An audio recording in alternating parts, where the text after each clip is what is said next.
Contraté a una señora de la limpieza para que limpiara la casa mientras me iba a disfrutar de mis vacaciones. Pero una hora después me llamó asustada con la voz temblorosa. Señora Alma, ¿hay alguien más en su casa además de mí? Sentí que se me helaba el cuerpo y detuve el carro en el arcén. ¿Cómo? No, no hay nadie. ¿Por qué? Su voz sonó aún más baja. Hay una mujer caminando en el piso de arriba. Un escalofrío me recorrió la espalda que, Shitle, eso no es posible. Vivo sola, salga de esa casa inmediatamente. Llame a la policía. Pero antes de seguir, asegúrate de ya estar suscrito al canal y escribe en los comentarios desde dónde estás viendo este video. Nos encanta saber hasta dónde están llegando nuestras historias. Mi nombre es Alma y hace 6 meses mi vida cambió por completo. Todo comenzó un miércoles cualquiera. Por fin había conseguido una semana libre después de 3 años trabajando sin parar en la agencia de publicidad. Planeé un viaje a la casa de playa de mi amiga Elena, que quedaba a unas 2 horas de la Ciudad de México. Necesitaba desesperadamente ese descanso, lejos del departamento que apenas veía con la luz del día y de la computadora que consumía mis noches. La mañana del viaje, miré mi departamento y sentí vergüenza. Había polvo en todos los rincones, platos en el fregadero y ropa esparcida por la habitación. Decidí que no podía regresar a ese desastre después de días relajándome a la orilla del mar. Recordé a Shitle, una chica que me había entregado su tarjeta en el supermercado ofreciendo servicios de limpieza. Encontré el número en mi cartera y la llamé. Hola, Shitle, soy Alma del edificio Alameda. ¿Podrías hacer una limpieza en mi departamento hoy? Ella dudó por un momento, pero aceptó cuando mencioné que pagaría un extra por la urgencia. Acordamos que llegaría alrededor de las 2 de la tarde y que yo le dejaría la llave con el portero. Le expliqué que el departamento tenía 2 pisos, con las recámaras en la planta superior y le pedí que limpiara todo. Xochitl tenía una voz tranquila y amable que me transmitió confianza. Salí a las 11 de la mañana ansiosa por mi primer descanso real en años. El camino hacia Acapulco fue tranquilo, y mi mente ya comenzaba a desconectarse del trabajo y de las preocupaciones. El cielo estaba despejado. La radio tocaba mis canciones favoritas y yo cantaba a todo pulmón, sintiéndome libre por primera vez en mucho tiempo. Llevaba aproximadamente 1 hora en la carretera cuando sonó mi celular. Vi el número de Xochitl en la pantalla y contesté pensando que tal vez necesitaba alguna información adicional sobre el departamento. Hola, Xochitl, ¿todo bien? Silencio. Por un momento pensé que la llamada se había cortado. Entonces escuché una respiración rápida, agitada, casi un jadeo. Señora Alma, susurró tan bajo que tuve que presionar el teléfono contra mi oído. ¿Hay alguien más en su casa además de mí? Mi cuerpo se heló al instante. Bajé la velocidad y estacioné el carro en el arcén. ¿Cómo? No, no hay nadie. ¿Por qué?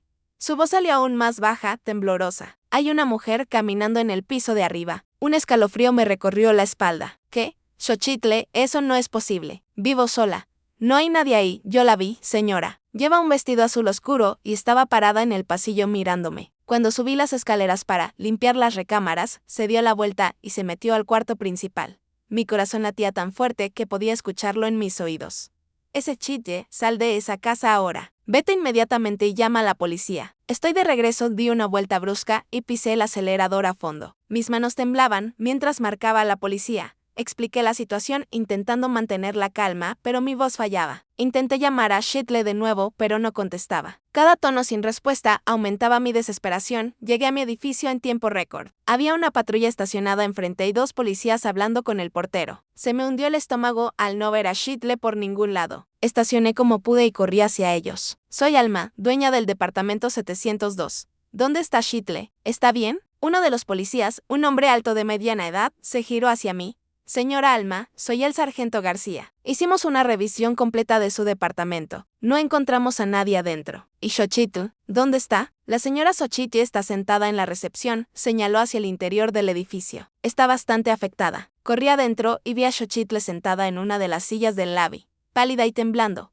Cuando me vio, abrió los ojos como platos. Señora, le juro que vi a alguien. No estoy loca. Había una mujer ahí arriba. Me senté a su lado y tomé sus manos. Estaban heladas. Está bien, Shitle. La policía revisó y no encontró a nadie. Tal vez fue un reflejo o ella negó con la cabeza con vehemencia. La vi claramente. Me miró fijamente. Tenía los ojos vacíos. El sargento García se acercó. Señora Alma, nos gustaría que revisara si le falta algo en el departamento. Subimos juntos. La puerta de mi departamento estaba abierta con otro policía parado en la entrada. Al entrar no noté nada diferente. Todo estaba exactamente como lo había dejado. El desorden intacto, ninguna señal de allanamiento. Hice un recorrido completo con los policías. No faltaba nada, ningún signo de invasión, ninguna ventana forzada. Probablemente fue solo un susto, comentó el sargento, mientras nos preparábamos para bajar. Tal vez un reflejo en el espejo. O fue entonces cuando lo noté. En el cuarto principal, en mi cómoda, había un portarretratos volteado boca abajo. Estoy segura de que lo dejé de pie con la foto de mi familia mirando hacia la cama. Tomé el objeto con las manos temblorosas y lo di vuelta. El vidrio estaba estrellado, formando una grieta que cortaba exactamente el rostro de la mujer a mi lado en la foto. Mi madre. Mi primer instinto fue mostrarle el portarretratos al sargento. Pero algo me detuvo. Tal vez era el miedo a parecer paranoica, o tal vez era la intuición diciéndome que esto iba más allá de una simple invasión. Puse el objeto de vuelta en la cómoda, ahora en la posición correcta, tratando de ignorar el escalofrío que me recorría la espalda. ¿Está todo bien, señora?, preguntó el sargento notando mi vacilación. Sí, todo en orden, respondí forzando una sonrisa. Debe haber sido un error. Los policías hicieron algunas preguntas de rutina más y finalmente se fueron, dejándome con la recomendación de cambiar las cerraduras por precaución. Xochitl, aún visiblemente afectada, se negó a quedarse a terminar la limpieza, incluso cuando insistí en quedarme en el departamento mientras ella trabajaba. Lo siento mucho, señora Alma, pero no puedo volver a subir. Esa mujer, había algo mal con ella. Le pagué por el tiempo que había estado y nos despedimos. Me quedé sola en mi departamento, parada en medio de la sala, incapaz de moverme. El viaje a Acapulco obviamente estaba cancelado. ¿Cómo podría relajarme ahora? Mi santuario, mi refugio, había sido invadido por algo que no podía explicar. Intenté ser racional, revisar las explicaciones posibles. Tal vez Xochitl había visto su propio reflejo en un espejo vidrio o tal vez había imaginado algo debido al cansancio.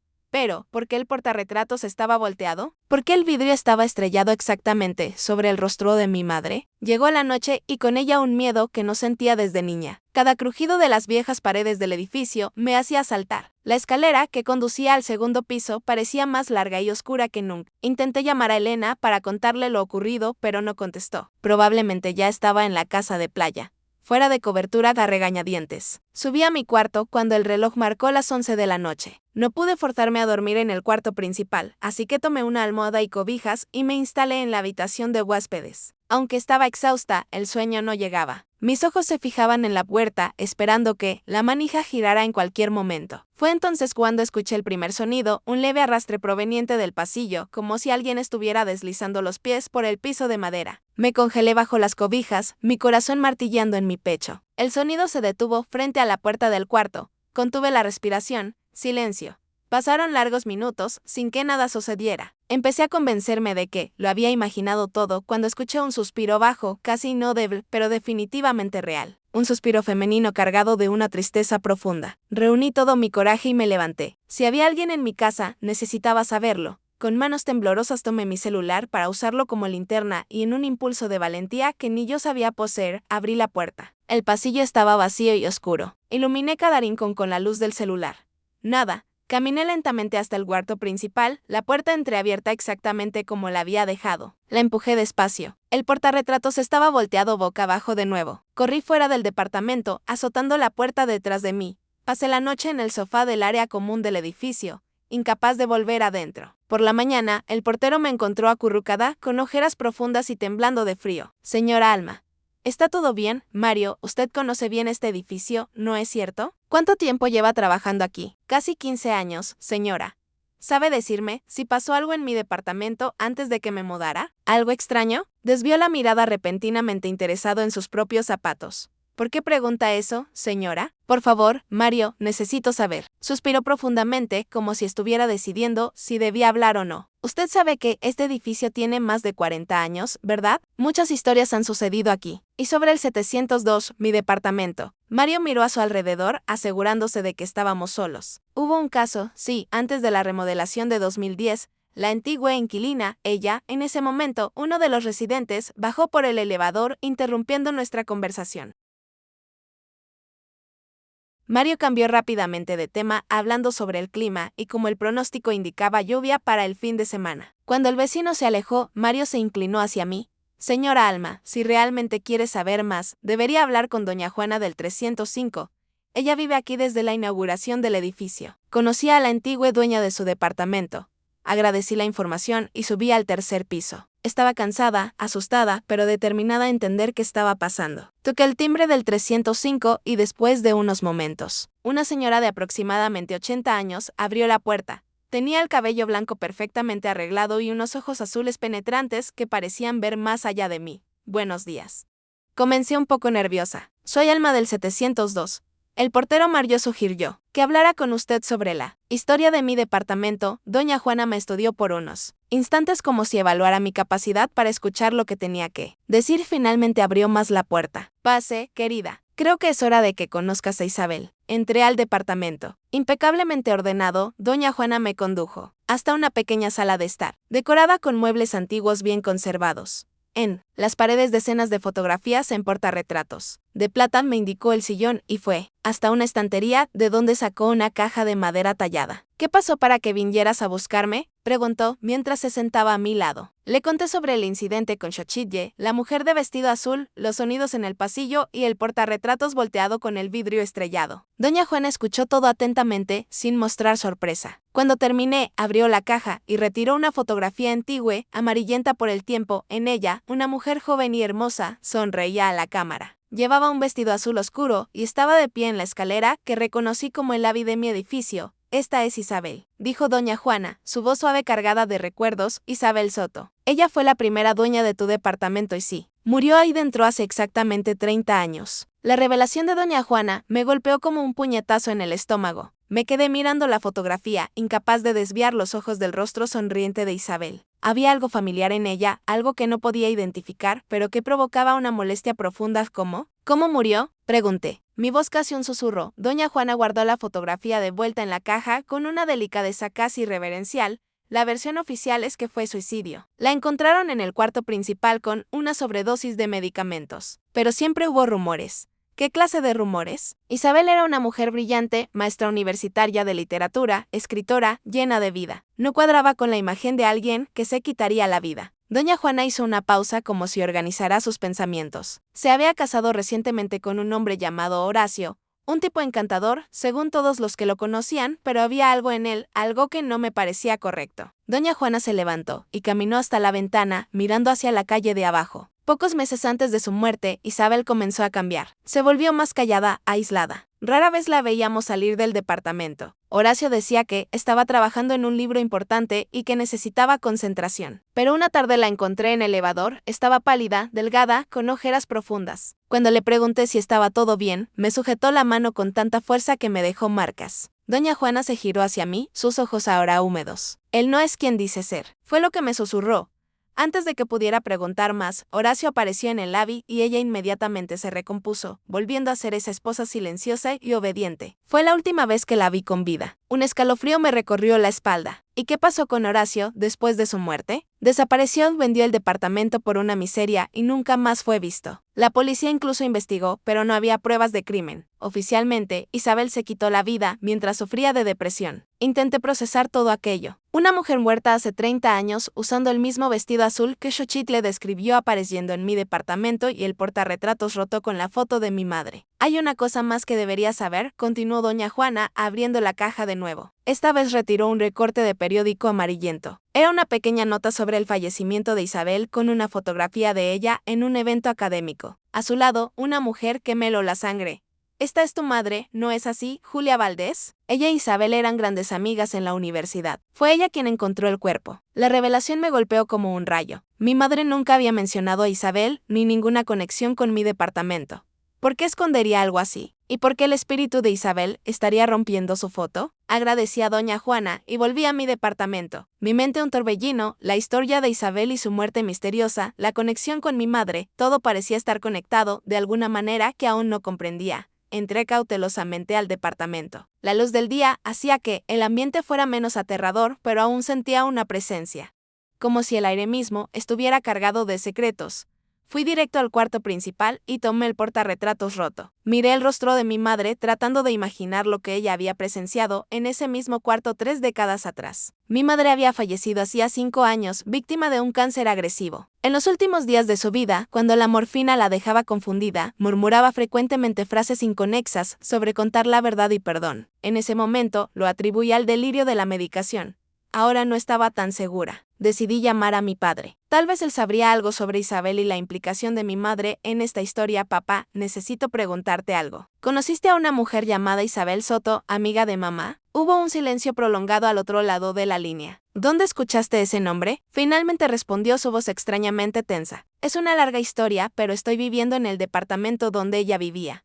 ¿Dónde murió? ¿Qué? ¿Estás en el departamento de Isabel? Su voz subió una octava, algo que rara vez sucedía con mi siempre controlado padre. Alma, sal de ahí ahora mismo. Papá, ¿qué está pasando? ¿Qué sabes sobre ella? No es una conversación para tener por teléfono. Voy para allá ahora mismo. No hables con nadie más sobre esto. Colgó antes de que yo pudiera protestar. Mi padre vivía a casi 3 horas de distancia en una pequeña ciudad del interior de Jalisco, a donde se mudó después de la muerte de mi madre. Si estaba dispuesto a hacer ese viaje inmediatamente, el asunto era más serio de lo que imaginaba. Las horas siguientes fueron interminables. Intenté trabajar, responder correos, cualquier cosa para distraer mi mente, pero era imposible. La presencia de Isabel parecía flotar sobre mí, invisible, pero innegablemente real. A veces tenía la impresión de ver un movimiento por el rabillo del ojo o de sentir un suave perfume a jazmín que no me pertenecía. Cuando el timbre finalmente sonó, corrí a la puerta. Mi padre parecía haber envejecido 10 años desde la última vez que lo vi. Estaba pálido, con ojeras profundas, como si no hubiera dormido en días. Papá, ¿qué está pasando? Me estás asustando. Entró mirando a su alrededor con aprensión. Es exactamente como lo recuerdo, murmuró. Más para sí mismo que para mí, ya habías estado aquí antes. ¿Por qué nunca me lo contaste? Caminó lentamente por el departamento como si cada paso fuera doloroso. Se detuvo al pie de la escalera que conducía al segundo piso. Tu madre e Isabel eran más que amigas en la facultad, Alma. Eran como hermanas inseparables. Nos sentamos en la sala de estar y mi padre comenzó a contar una historia que cambiaría para siempre mi percepción sobre mi propia familia. Isabel era brillante, talentosa, el tipo de persona que ilumina cualquier ambiente. Tu madre la adoraba. Tenían planes de escribir libros juntas, de viajar por el mundo. Y entonces Isabel conoció a Horacio. Mi padre pronunció ese nombre como si fuera veneno. Al principio parecía perfecto, encantador, inteligente, atento. Tu madre y yo éramos recién casados en ese momento y los 4 salíamos juntos con frecuencia. Pero pronto las cosas empezaron a cambiar. Horacio era posesivo, controlador. Isabel comenzó a cancelar compromisos, a alejarse de los amigos. Tu madre intentó intervenir, pero Isabel siempre defendía a Horacio. Hizo una pausa pasándose la mano por el cabello canoso. Luego, una noche, Isabel llamó a tu madre. Estaba en pánico, dijo que había descubierto algo terrible sobre Horacio, algo que no podía decir por teléfono. Le rogó a Julia que fuera al departamento a la mañana siguiente. Tu madre prometió que iría. Mi padre me miró directamente, sus ojos llenos de un dolor antiguo. Cuando tu madre llegó, encontró a Isabel muerta en el cuarto principal. Oficialmente se consideró suicidio, pero tu madre, ella nunca lo creyó. ¿Y tú qué creías? Yo creía que Horacio había matado a Isabel y creo que habría matado a tu madre también si hubiera tenido la oportunidad. La revelación de mi padre flotó en el aire como una nube pesada y tóxica. Sentí que mi cuerpo se hundía en el sillón como si la gravedad hubiera aumentado de repente. Todo aquello parecía demasiado seil. Fantasmas, muertes misteriosas, secretos de familia, pero al mismo tiempo tenía un extraño sentido. ¿Por qué mamá nunca me contó esto? Pregunté, mi voz sonando distante, incluso para mis propios oídos. Mi padre suspiró pasándose la mano por el rostro cansado. Quería protegerte. En los primeros años, después de la muerte de Isabel, tu madre estaba obsesionada con probar que Horacio era culpable. Recopiló pruebas, habló con vecinos, persiguió pistas, se volvió casi enfermiza. ¿Y qué pasó? Horacio desapareció por completo, como si se hubiera evaporado. Vendió el departamento, cerró cuentas bancarias, cortó todos los contactos.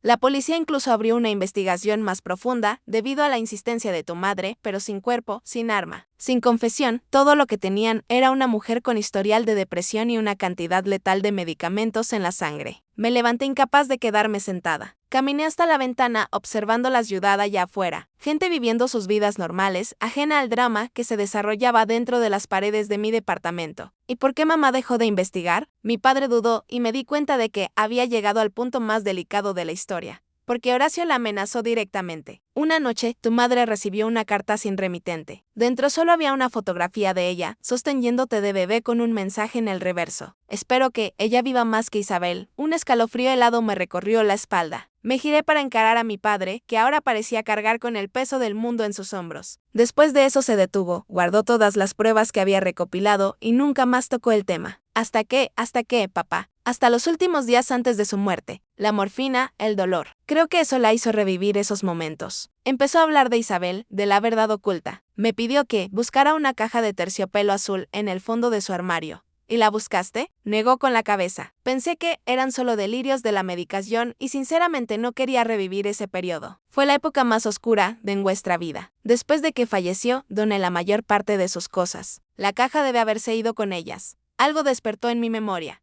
Esperaba una caja de terciopelo azul pequeña, con un broche dorado. Mi padre abrió los ojos de par en par. Sí, exactamente. ¿Cómo lo sabes? Me dio esa caja en mi cumpleaños número 25, poco antes de enfermar. Dijo que era un recuerdo familiar y que debía guardarla con cariño. Sentí que mi corazón se aceleraba. Corrí a la habitación de huéspedes, donde había dejado las cajas que aún no había desempacado desde la mudanza. Revolví los artículos frenéticamente hasta encontrar lo que buscaba, una pequeña caja de terciopelo azul, elegante y antigua. Volví a la sala, donde mi padre esperaba visiblemente tenso. Puse la caja en la mesa de centro. Nunca la abrí, confesé. Mamá dijo que era solo una joya de familia, nada especial, pero que tenía valor sentimental para ella. Después de que murió, no tuve el valor. Mi padre extendió la mano temblorosamente y abrió la caja. Dentro no había joya alguna, sino un pendrive plateado y una llave pequeña, posiblemente de una caja fuerte o un casillero. Esto no es el tipo de cosa que tu madre guardaría normalmente, dijo él tomando el pendrive. Necesitamos ver qué hay aquí dentro. Conectamos el dispositivo a mi laptop. Solo había una carpeta nombrada simplemente como I.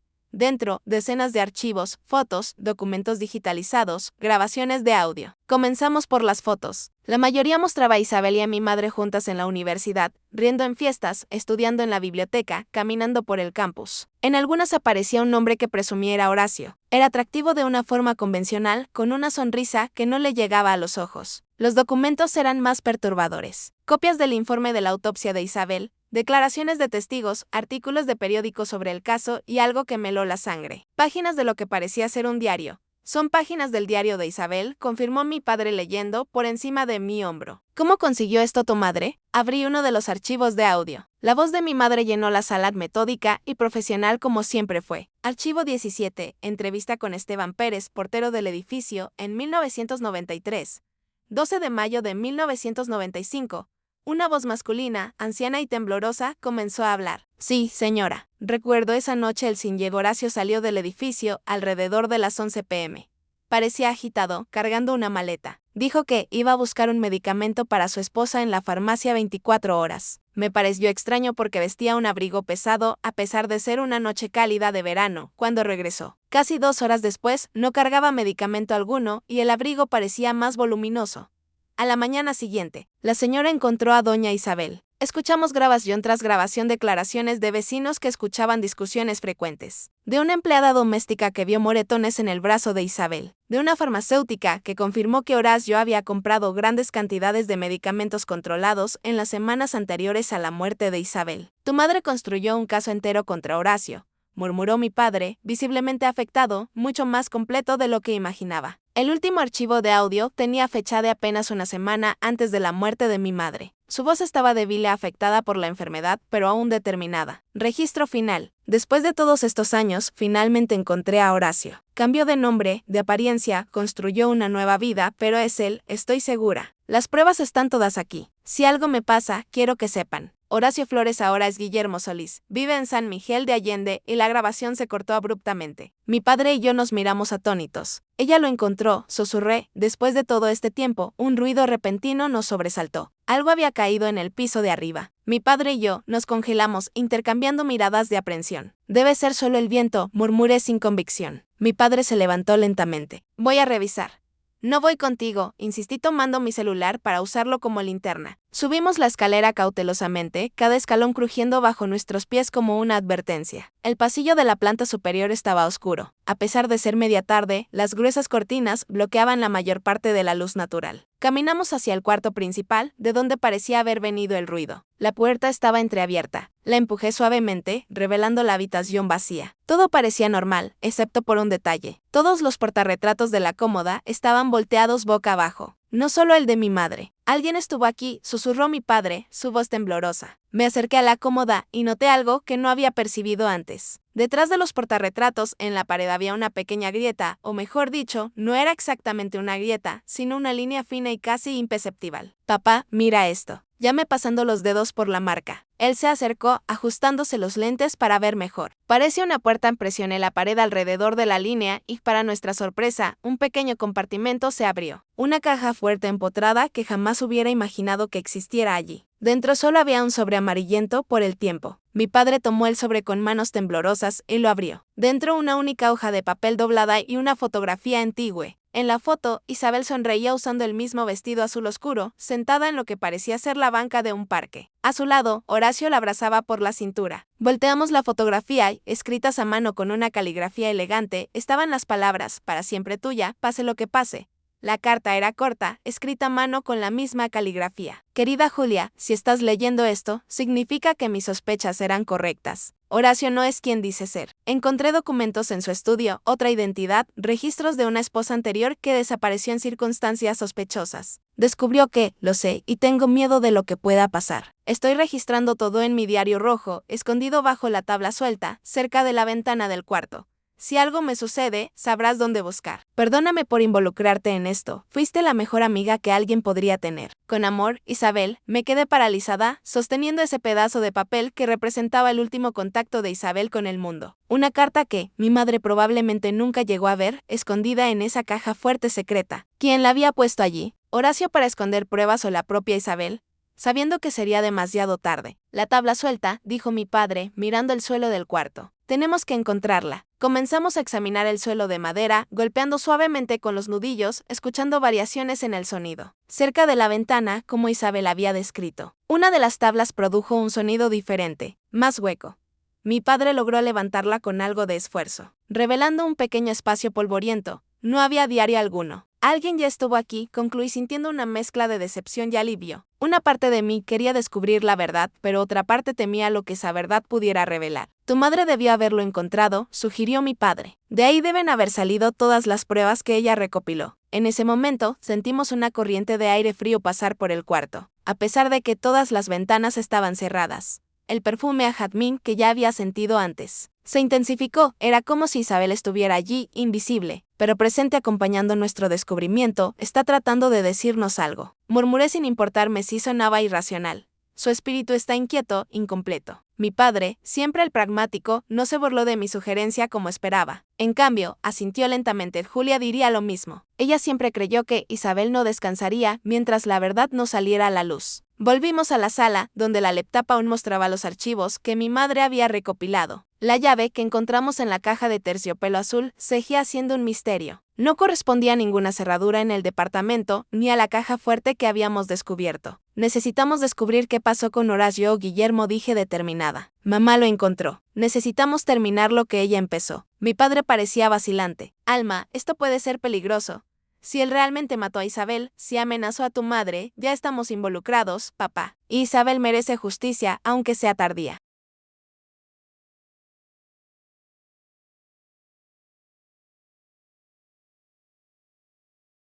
Pasé las horas siguientes revisando los archivos dejados por mi madre, buscando cualquier pista sobre la nueva identidad de Horacio. La grabación final mencionaba San Miguel de Allende, pero la ciudad turística recibía miles de visitantes anualmente. Encontrar a alguien allí, especialmente a alguien que no quería ser encontrado, sería como buscar una aguja en un pajar. Hasta que vi con un archivo que no habíamos notado antes, escondido en una subcarpeta.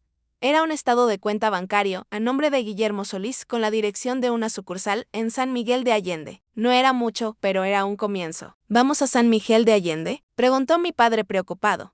No respondí, después de unos momentos de reflexión. Haremos algo diferente. Si Horacio mató a Isabel, si huyó y construyó una nueva vida, ciertamente no quiere que su pasado salga a la luz. ¿Qué pasaría si amenazamos con exponer ese pasado? Mi padre me miró con preocupación. ¿Estás sugiriendo que contactemos a un posible asesino? Alma, eso es una locura. No directamente, pero podríamos crear una situación que lo obligue a rebelarse. Pasé la noche elaborando un plan. Creé una publicación anónima en una plataforma en línea, mencionando que estaba escribiendo un libro sobre el caso no resuelto de la muerte de Isabel Soto y que nuevas pruebas apuntaban a la implicación de su esposo Horacio Flores, ahora viviendo bajo el nombre de Guillermo Solís en San Miguel de Allende. Incluí suficientes detalles para parecer creíble, pero lo bastante vagos para no revelar todo lo que sabíamos. Mi padre observó con una mezcla de admiración y miedo. «Eres tan determinada como tu madre», comentó con una sonrisa triste, «pero también me preocupa que termines como ella». «No voy a terminar como ella», prometí. «Vamos a resolver esto juntos hasta el final». Al día siguiente, recibí una notificación de que alguien había comentado en mi publicación. Era un mensaje privado de un usuario anónimo. «No sabes con lo que te estás metiendo. Isabel se suicidó. Cualquier otra versión es mentira. Detán mientras aún puedas». Le mostré el mensaje a mi padre, que palideció.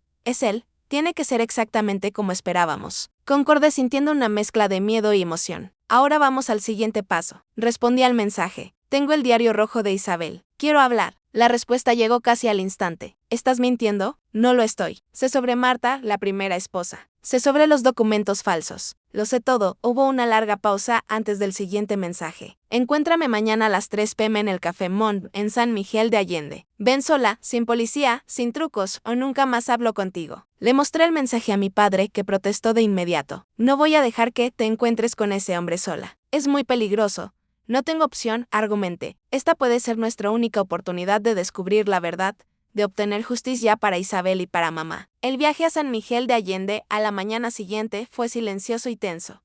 Mi padre insistió en acompañarme, a pesar de la advertencia de Horacio Guillermo, como se llamaba ahora, de que fuera sola. Acordamos que él se quedaría a una distancia segura, observando el encuentro sin ser visto. El Café Mont estaba en una de las calles más concurridas de la ciudad turística. Rodeado de tiendas y restaurantes llenos de visitantes, un lugar público para un encuentro tan peligroso parecía una elección extraña, pero también me daba una falsa sensación de seguridad. Al fin y al cabo, ¿quién intentaría algo a plena luz del día con decenas de testigos alrededor? Llegué media hora antes de lo acordado y elegí una mesa estratégica desde donde podía ver la entrada y las mesas de alrededor. Pedí un café que no pude beber, mi estómago demasiado contraído por la ansiedad. En mis 32 años de vida, nunca me había sentido tan expuesta y vulnerable. A las 2:58 p.m. entró. Lo reconocí de inmediato, a pesar de los cambios. El cabello, antes oscuro en las fotos antiguas, ahora estaba completamente blanco. Arrugas profundas marcaban su rostro, pero los ojos, esos ojos fríos y calculadores, eran los mismos que me habían observado desde las fotografías con Isabel. Caminó directamente hasta mi mesa, sin dudar, como si supiera exactamente quién era yo. Se sentó frente a mí con una tranquilidad perturbadora. «Eres idéntica a tu madre», fue lo primero que dijo, su voz suave y controlada, la misma determinación en los ojos, la misma incapacidad de dejar el pasado en paz. Sentí un escalofrío recorrer mi espalda al escuchar esa voz mencionando a mi madre con tanta familiaridad. Me obligué a mantener la compostura recordando el plan. «Señor Solís, o debo llamarlo señor Flores», respondí intentando mantener mi voz firme. Una sonrisa fría se formó en sus labios.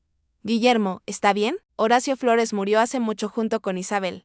Es de eso de lo que quiero hablar. Sobre cómo murió Isabel realmente. Me estudió por un largo momento, como si evaluara hasta dónde sabía yo cuán peligrosa podría ser para él. Isabel se quitó la vida. Es lo que consta en los registros oficiales. Cualquier otra versión es pura especulación, tengo pruebas que sugieren lo contrario. «Ah, sí, el famoso diario rojo». Se rió, un sonido vacío de humor. «Estás mintiendo, al igual que tu madre mintió durante años. Si ese diario realmente existiera, Isabel nunca habría sido declarada suicida. Tu madre habría conseguido la justicia que tanto buscaba». Mantuve mi mirada fija en la suya. «Mi madre encontró el diario y otras pruebas, solo que no tuvo tiempo de usarlas antes de morir de cáncer», completó, con una crueldad que me hizo tragar saliva. Destino irónico, ¿no? Tantos años persiguiendo a un fantasma y al final quien se la llevó fue la propia biología.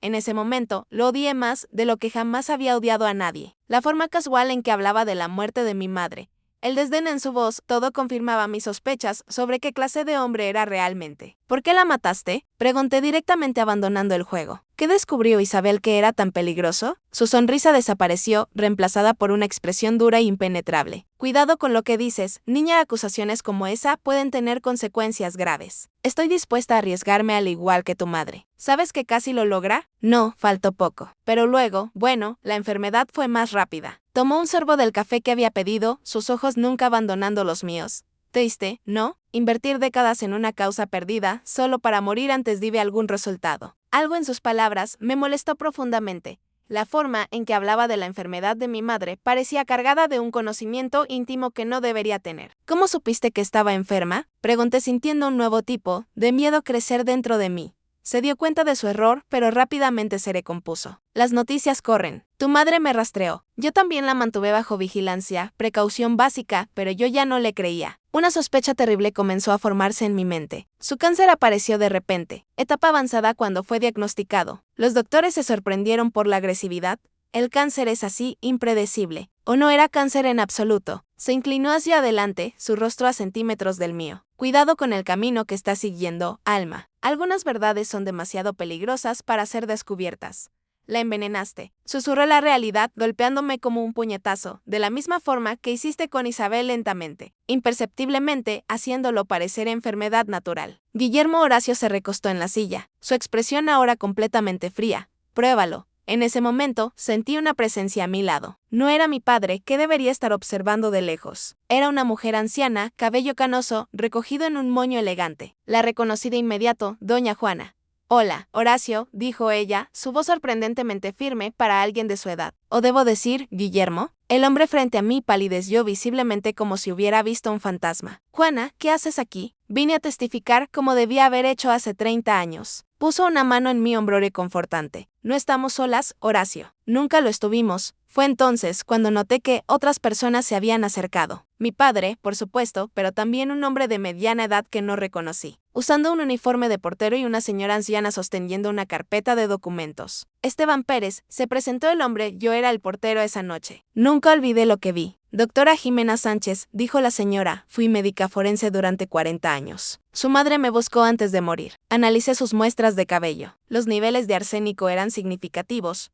Horacio miró a su alrededor como un animal acorralado. Esto es ridículo, un montaje. No tienen pruebas de nada. Tenemos el diario, afirmé mintiendo una última vez. Y tenemos algo mejor. Testigos vivos, personas dispuestas a hablar. Esta vez no vas a escapar. Se levantó bruscamente tirando la taza de café. Esto no ha terminado, amenazó antes de intentar salir apresuradamente, pero en la salida del café, 2 policías lo esperaban. Mi padre había alertado a las autoridades presentando las pruebas que mi madre había recopilado, las grabaciones, los documentos, los análisis y ahora el testimonio final de personas que habían callado por miedo durante 3 décadas. Mientras los policías lo esposaban, sentí una brisa suave pasar por mí, llevando ese mismo perfume a jazmín. Por un instante, tal vez un truco de la luz, tal vez algo más. Pensé haber visto a una mujer de vestido azul oscuro parada, junto a la puerta. Observando todo con una sonrisa serena, volví a casa esa noche, con una sensación que no podía definir completamente. No era exactamente paz, pues aún había muchas preguntas sin responder. No era exactamente un cierre, pues el dolor de la pérdida de mi madre aún estaba demasiado fresco. Era algo más profundo, más fundamental, la sensación de que una antigua injusticia finalmente estaba siendo corregida.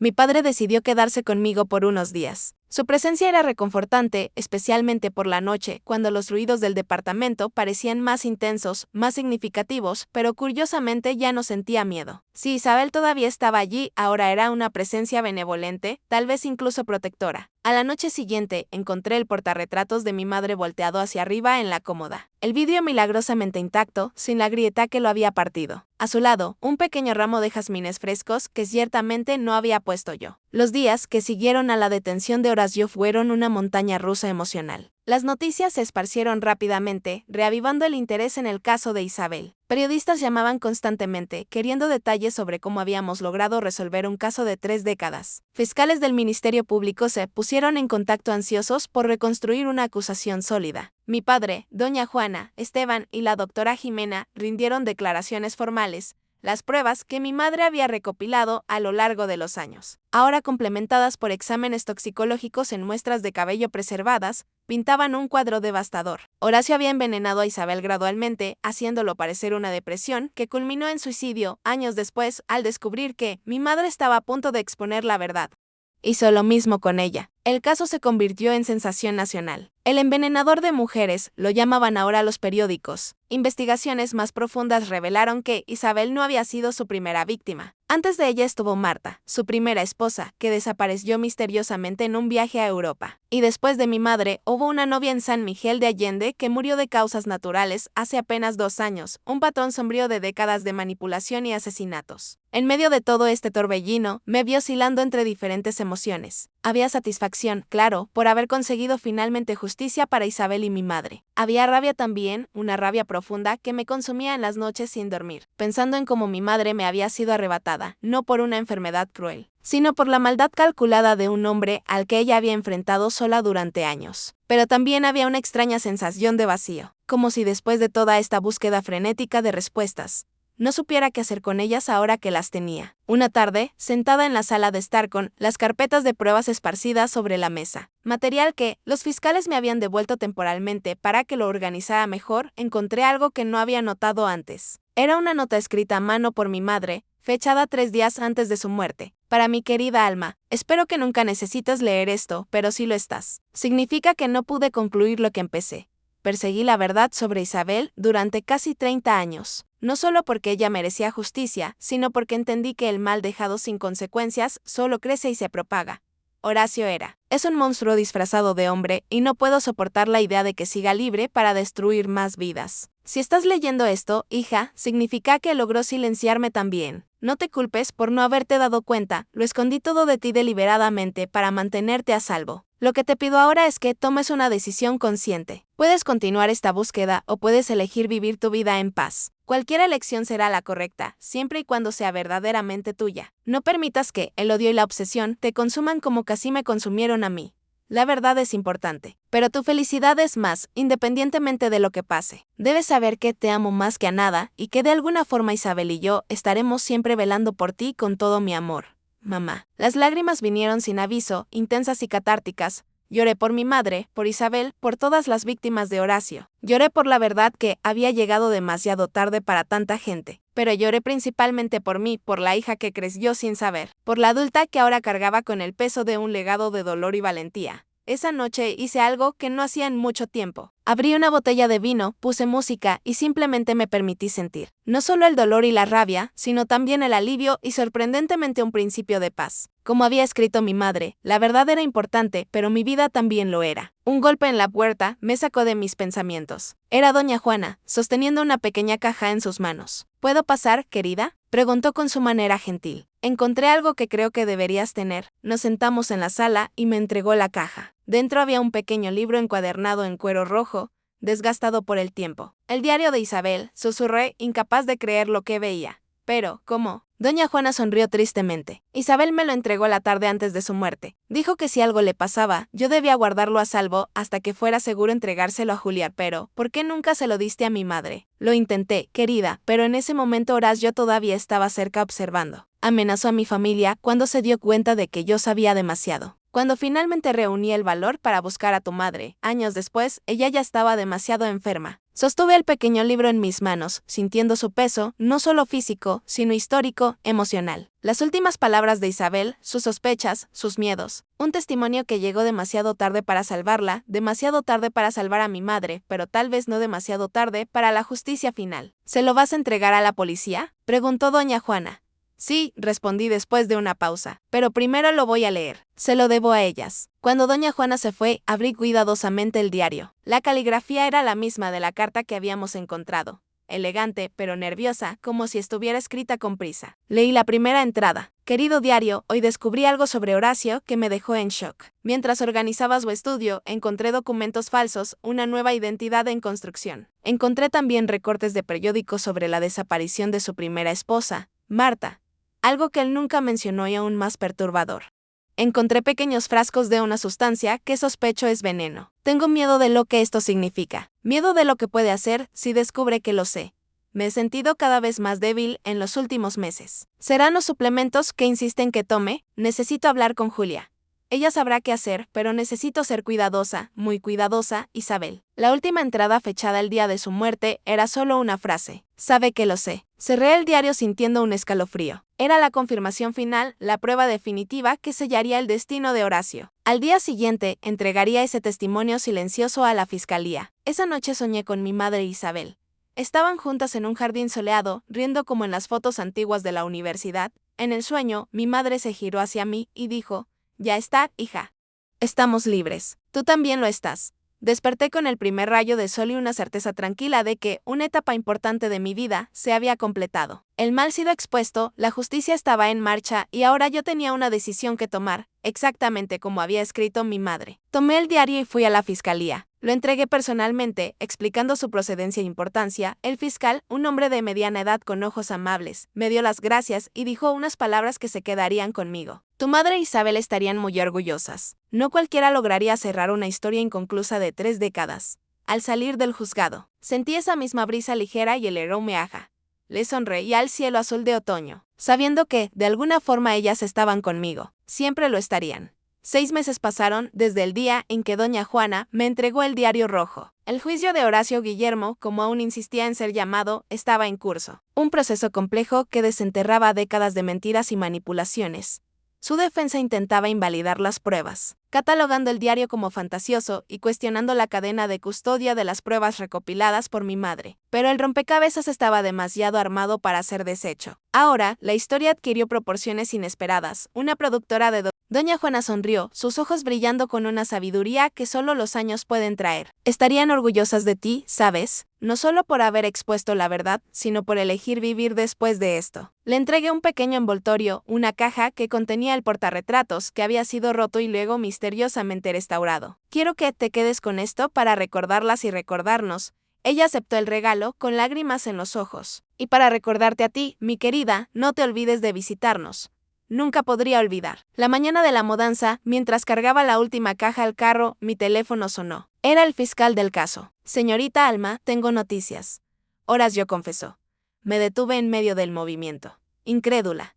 ¿Cómo? ¿Por qué? Las pruebas eran abrumadoras. El diario de Isabel fue el punto final, explicó el fiscal. Pero hay más. Durante el interrogatorio, confesó otros casos. Otras mujeres de las que sospechábamos, pero no teníamos pruebas concretas. En total, 5 víctimas a lo largo de 4 décadas. Me senté en el escalón de la entrada, mis piernas repentinamente débiles. Dios mío. Está intentando negociar una reducción de condena, a cambio de la información sobre dónde se encuentran los restos de algunas de las víctimas cuyos cuerpos nunca fueron encontrados. Es un avance significativo y la confesión sobre mi madre lo admitió. Hubo un breve silencio al otro lado de la línea. Sí. Describió el proceso en detalle. ¿Cómo administró arsénico en pequeñas dosis durante meses? ¿Cómo plantó la idea de una enfermedad terminal en la cabeza de ella y de todos a su alrededor? Fue meticuloso. Cerré los ojos, sintiendo una mezcla confusa de dolor y alivio. Gracias por avisarme. Te lo merecías, Alma. Sin ti, estas mujeres nunca habrían tenido justicia. Después de colgar, me quedé sentada allí por unos minutos, dejando que la información se absorbiera. Horacio había confesado, el hombre que destruyó tantas vidas finalmente enfrentaría las consecuencias de sus actos. No me devolví a mi madre, ni a Isabel, ni a las otras víctimas, pero cerraba un ciclo que parecía no tener fin. Mi padre llegó para ayudar con las últimas cajas y me encontró aún sentada en la entrada. «Todo bien, hija», Horacio confesó. Todo, se sentó a mi lado, pasando el brazo por mis hombros. Permanecimos en silencio por un largo tiempo, compartiendo un dolor que las palabras jamás podrían expresar completamente. Tu madre estaría en paz ahora, dijo finalmente. Ella dedicó la mitad de su vida a esto. Lo sé. Solo desearía que hubiera podido ver el final. Tal vez lo vio de alguna forma. Pensé en el perfume a jazmín, en la foto restaurada, en las pequeñas señales que había experimentado en los últimos meses. Sería demasiado extraño creer que, de alguna forma, mi madre e Isabel habían estado presentes durante toda esta jornada. La tarde de ese mismo día, mientras organizaba las últimas cajas en el carro, un taxi se detuvo frente al edificio. Una joven de aproximadamente 20 años bajó mirando confundida la dirección en el papel en sus manos. ¿Puedo ayudarte?, pregunté notando su mirada perdida. Estoy buscando a Alma Valdés, respondió tímidamente. Soy yo. La joven pareció sorprendida, luego nerviosa. Mi nombre es Sofía Sánchez. Sánchez, ¿eres pariente de la doctora Jimena? Era mi abuela, respondió el uso del pasado, alertándome de que algo había sucedido. Falleció la semana pasada tranquilamente mientras dormía. Sentí un nudo en el pecho. La doctora Jimena había sido fundamental para comprobar el envenenamiento de mi madre. Lamento mucho tu pérdida. Gracias. Antes de irse, la abuela me pidió que te entregara esto. Dijo que era importante. Sofía extendió un sobre de papel manila sellado. Dentro había unas hojas de papel y una pequeña llave dorada. Las hojas contenían el informe final y concluyente del análisis del cabello de mi madre con la firma oficial de la doctora Jimena y una pequeña nota adjunta. Querida Alma, si estás leyendo esto, significa que ya no estoy aquí.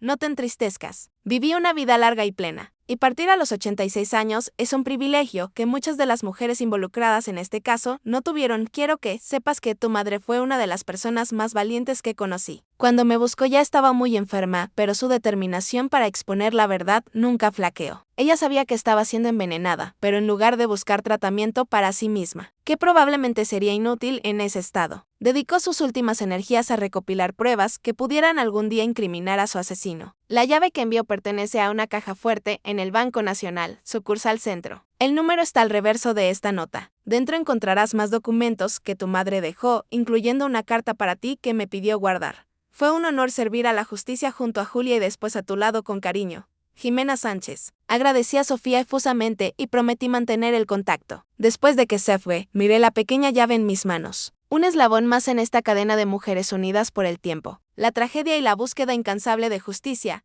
Al día siguiente, antes de dejar la ciudad definitivamente, visité el banco. La caja fuerte contenía una carpeta de documentos organizados meticulosamente. Más pruebas contra Horacio, algunas que ya conocía, otras completamente nuevas y, como había prometido, una carta sellada dirigida a mí con la